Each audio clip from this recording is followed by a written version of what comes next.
तो अविनाश का जो केस हुआ है, let's talk about it. Let's start from the beginning कि हुआ क्या। बिग बॉस ने दो ऑप्शन दिए, या तो दो नाम सिलेक्ट करो जो जेल में जाएंगे, उसके बदले राशन मिलेगा, या तो एक नाम आउट ऑफ द 4 जो एलिमिनेट होने वाले थे लास्ट वीक, उनमें से एक को एलिमिनेट करो।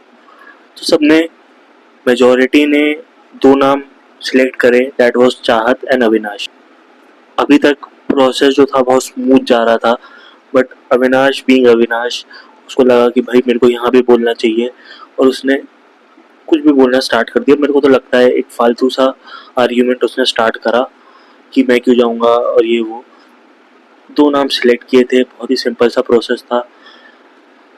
रजत की बात सही थी। मेरे को तो लगता है कि अगर तुमको जेल जाने से प्रॉब्लम है तो तुम भाई घर से बाहर ही चले जाओ, क्योंकि सिंपल सी बात है, जो 4 लोग थे उसमें अविनाश का भी नाम था, सब अविनाश का नाम लेके उसको बाहर कर सकते थे, और वही किया मेजॉरिटी ने।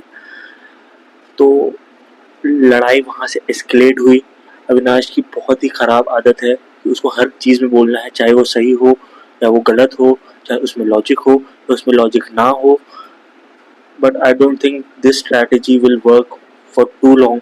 उसको ये समझना पड़ेगा, या आई डोंट थिंक उसको समझ आ भी रहा है कि नहीं ये बात। उस बीच मुझे ये लग रहा है कि ईशा और एलिस भी विलन बनते जा रहे हैं। उनको समझ नहीं आ रहा कि उनका दोस्त कितना गलत जा रहा है।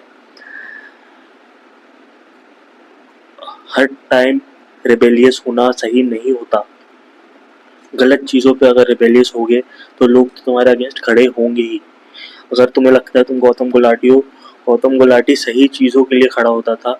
वो रिबेलियस था, लेकिन वो सही चीज़ों के लिए था। वो कभी गलत नहीं दिखा पूरे सीजन में।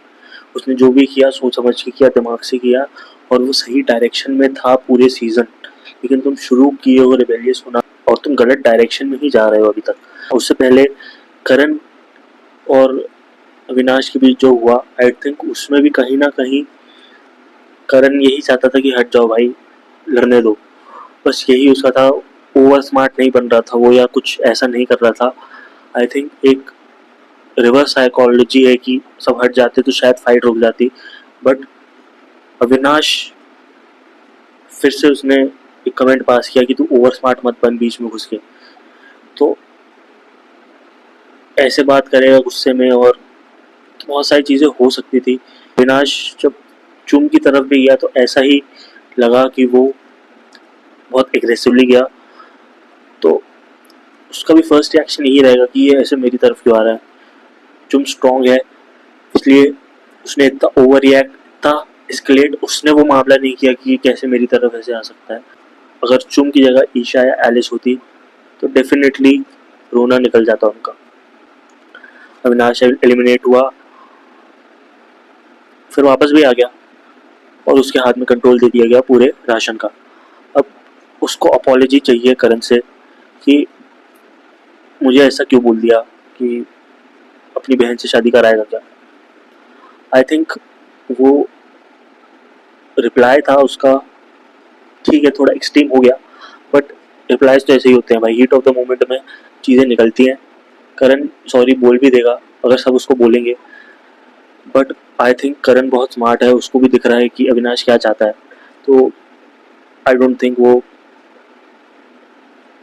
बोलने वाला है सॉरी, क्योंकि गलती दोनों तरफ हुई थी। ऐसा नहीं है कि सिर्फ अविनाश ने की या सिर्फ करण ने की।